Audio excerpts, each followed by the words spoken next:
Caleb Vance had imagined his brother's bride would be small, maybe even fragile, but the woman who stepped down from the freight wagon was something else entirely. She was stillness itself.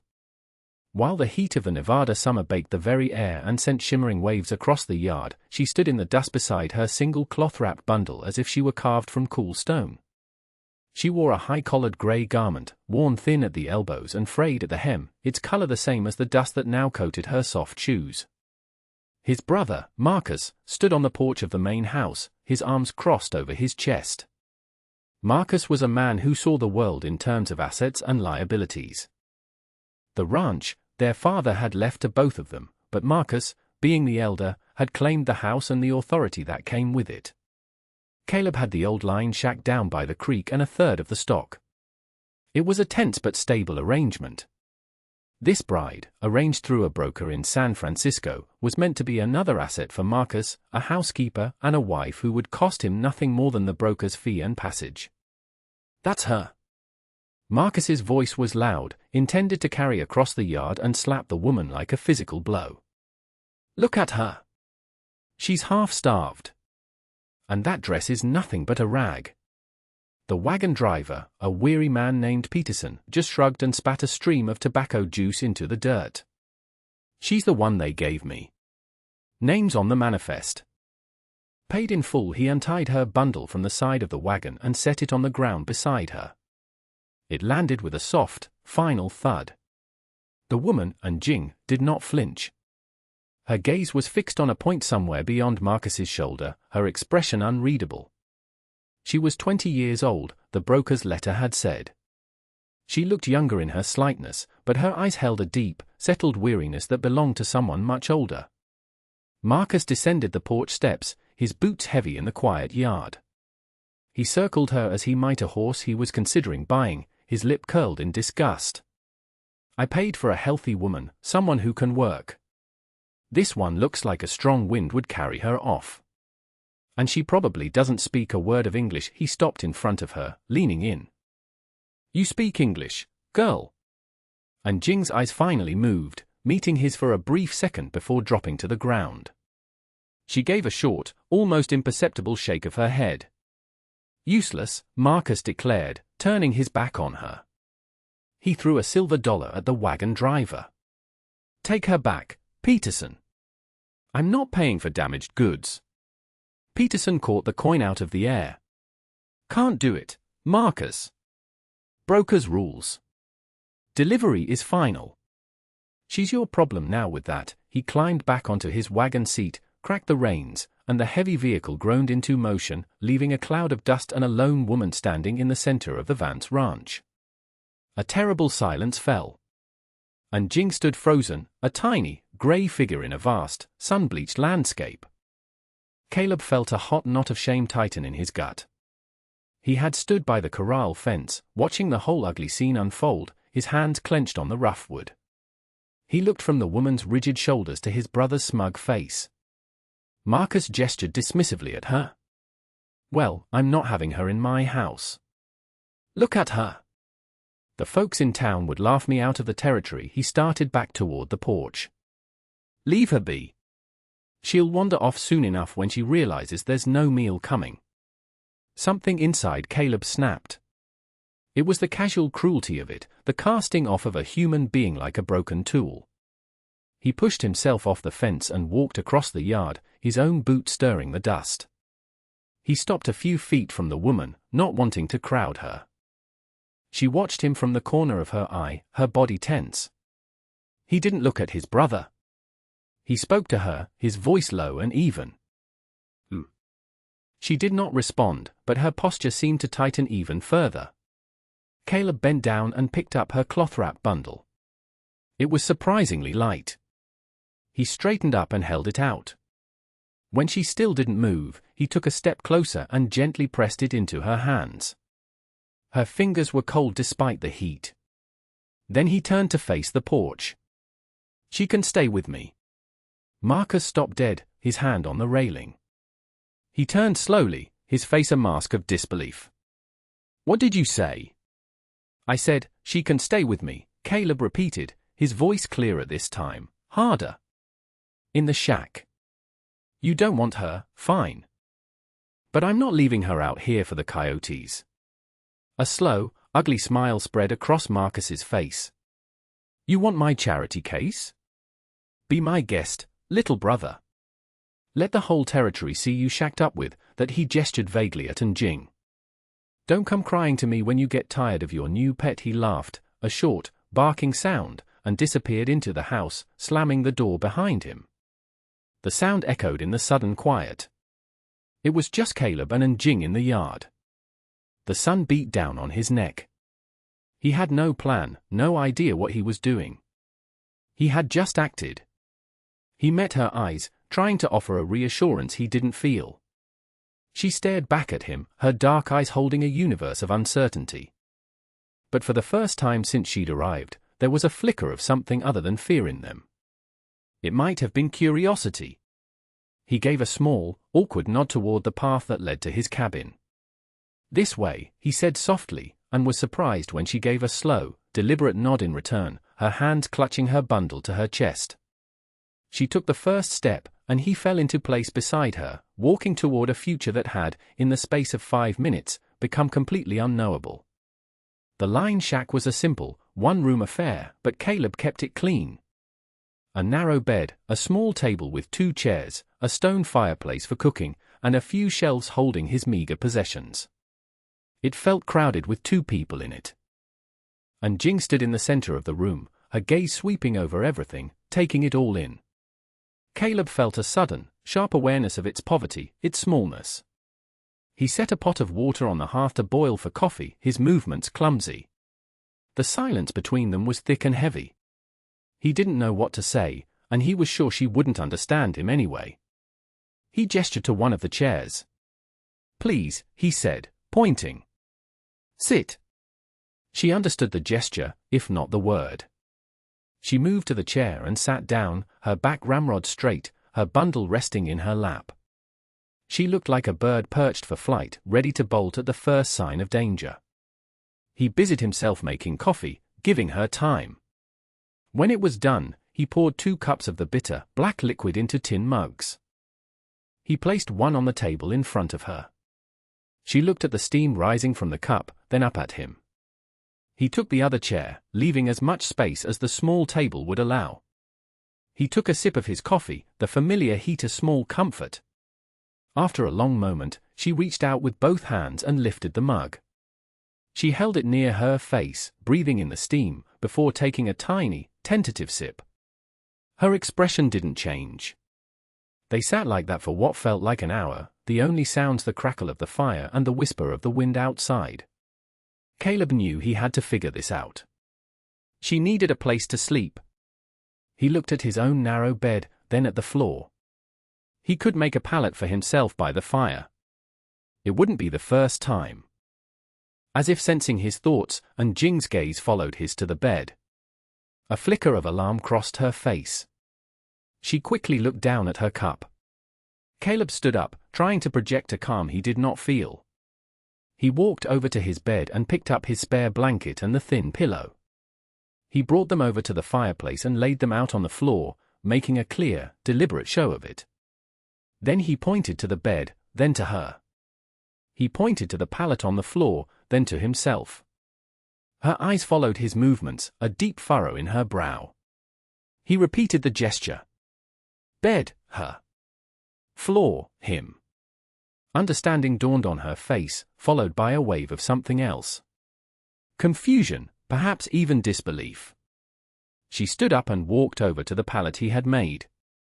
She touched the blanket with the toe of her shoe, then looked at the bed, then back at him. She shook her head firmly and pointed at him, then at the bed. Then she pointed to herself and the floor. He was taken aback. He shook his head in return, more forcefully this time, and pointed again. You. Bed. A silent argument passed between them, a battle of gestures and insistent headshaking. It was absurd, and a small, wry smile touched Caleb's lips. It was the first time he had felt anything other than anger or anxiety since she'd arrived. Her stubbornness was surprising. In the end, he was bigger and perhaps more bull-headed. He picked up his own mug, took a long drink of coffee, and sat down on the floor pallet himself, leaning back against the wall with an air of finality. He motioned to the bed one last time. She watched him for a long moment, her head tilted. A quiet truce was declared. She gave a single, formal bow of her head, a gesture of acknowledgement, and then turned to the bed. She didn't get in it, but sat on the edge, as she had at the table, perfectly straight, perfectly still. The sun began to set, painting the single window of the shack in hues of orange and purple. She did not yet know that Marcus's humiliation was not a thing that would be forgotten, and that Caleb's small act of defiance had just drawn a new and dangerous line in the dust of their lives. The next morning, Marcus was waiting for him by the corral. Caleb had risen before dawn, leaving Jing asleep, finally curled under the blanket on his bed. He'd stepped out into the cool air, his mind a tangle of questions, only to find his brother leaning against the fence, whittling a piece of wood with a sharp knife. "Enjoy your first night of charity?" Marcus asked without looking up. "She has a name," Caleb said, his voice flat. He started measuring out feed for the horses. "I don't care what her name is," Marcus spat, flicking a sliver of wood into the dirt. "I came to tell you something. You keep her in that shack, away from the main house. I don't want to see her. And if she causes any trouble, any at all, she's gone. You understand me? She's not causing any trouble. She's trouble just by being here," Marcus snapped, finally looking at him. His eyes were cold. "Folks in town are going to talk. They're going to wonder what kind of man my brother is, taking in strays." "Let them talk," Caleb said, hefting a sack of oats. "It's my business. It's the Vance name you're dragging through the dirt. Our father wouldn't have stood for it." The mention of their father was a low blow. Caleb stopped, the weight of the sack suddenly heavier. "Our father wouldn't have left a woman stranded in the yard, either." Marcus's face darkened. He took a step forward, his hand still holding the knife. "You watch your mouth. You think you're some kind of hero? You're a fool. You've taken on a burden that will break you. She'll eat your food, cost you money, and give you nothing in return. That's my worry, not yours." Caleb turned and walked away, ending the conversation. He could feel his brother's glare on his back, hot as the morning sun. He knew this was far from over. Later that week, their supplies ran low. Caleb had no choice but to ride into the nearest town, Harmony Creek. He hesitated, but he couldn't just leave Jing at the shack, not with Marcus in one of his moods. He found her by the creek, washing her grey dress with a piece of lye soap he'd left out. She worked with an efficient, practiced grace. He gestured toward the wagon. "Town," he said. She looked from the wagon to him, her expression questioning. He minded eating and pointed toward town again. She seemed to understand. She disappeared into the shack and emerged a moment later, her damp dress replaced by the same one she'd arrived in, now clean and pressed as best she could manage. She had twisted her long, dark hair into a neat coil at the back of her head. The ride to Harmony Creek was silent. Jing sat on the wagon bench, her hands folded in her lap, her eyes taking in the vast, rolling landscape. When they arrived, the town reacted just as Marcus had predicted. As they walked toward the general store, conversation stopped. People turned to stare. Caleb felt their judgment like a physical weight. He kept his head high, his expression neutral, and walked straight to the store. Inside, Mr. Henderson, the proprietor, polished the counter with a rag, his eyes flicking from Caleb to Jing and back again. "Morning, Caleb," he said, his tone carefully non-committal. "Henderson," Caleb replied, nodding. He started gathering what he needed: flour, salt, coffee, beans. Jing stood quietly by the door, her presence filling the small store with a silent tension. As Caleb carried his goods to the counter, 2 ranch hands from a neighboring spread swaggered in. They saw Jing and stopped, exchanging a look. "Well, look what the cat dragged in," one of them, a big man named Frank, said with a smirk. "Heard you took on a pet, Vance." Caleb ignored him, placing his items on the counter. "Put this on my account, Henderson." Sure thing. Caleb Henderson began to tally the costs, his pencil scratching on a notepad. Frank wasn't finished. He sauntered over to Jing, looking her up and down. Don't speak no English, huh? That must make things real quiet in your little shack. Jing didn't move, but Caleb saw her hands clench into small fists at her sides. Leave her be, Frank, Caleb said, his voice low and dangerous. Frank just laughed. Or what? You gonna fight me for her? He reached out as if to touch her hair. Before Caleb could move, something happened that stunned them all into silence. Henderson finished his tally.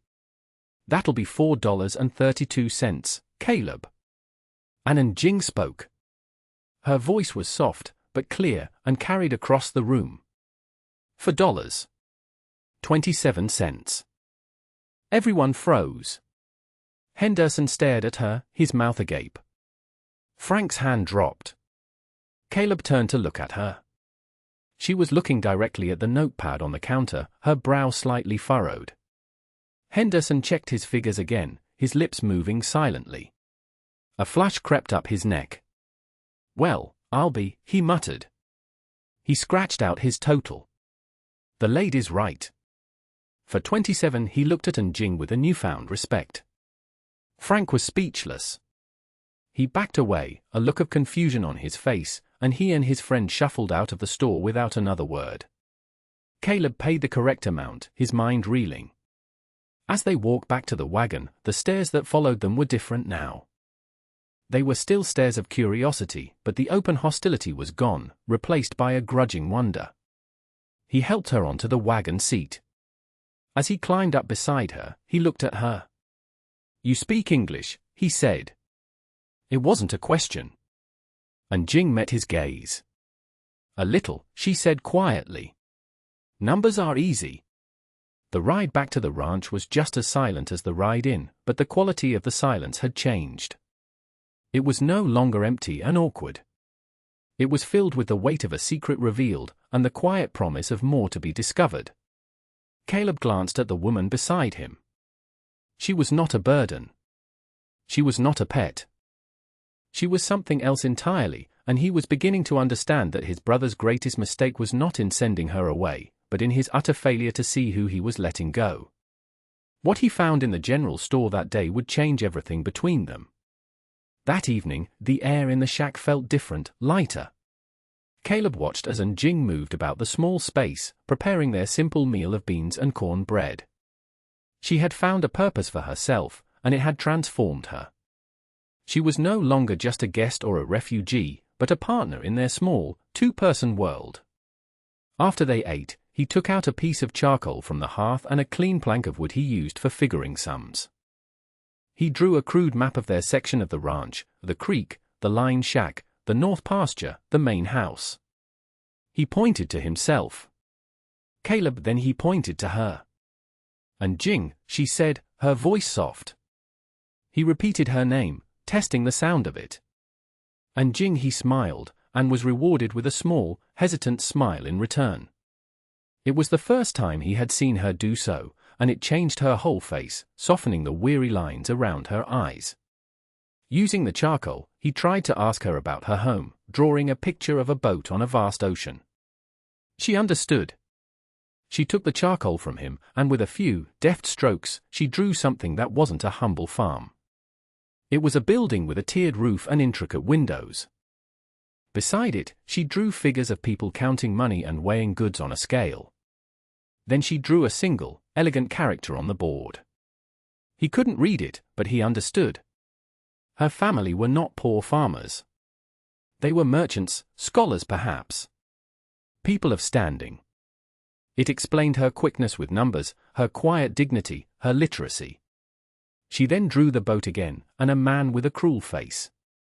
She drew a line from her family's house to the boat, and then she looked at Caleb, her eyes filled with a story of loss and betrayal he could only guess at. She had been sold, or tricked, or sent away to save her family from some disaster. The reason didn't matter as much as the result. She was here, a world away from everything she had ever known. A comfortable quiet settled between them. He learned she had a dry sense of humor, communicated through small gestures and expressions. He discovered she was a keen observer, noticing things he had overlooked for years, like the way a certain hawk circled before a storm, or how a patch of soil near the creek was darker and richer, perfect for a garden. But their fragile peace was not to last. Marcus had seen the looks in town, heard the whispers about the Chinese woman who was smarter than Henderson the storekeeper. His humiliation festered.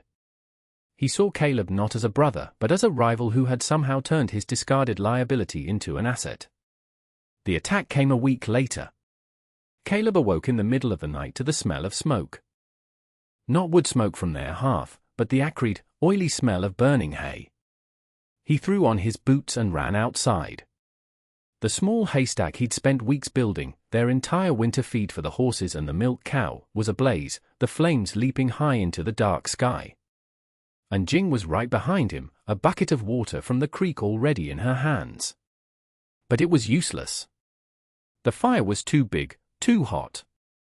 They could only stand and watch as their winter security burned to ashes. There was no doubt in Caleb's mind who had done it.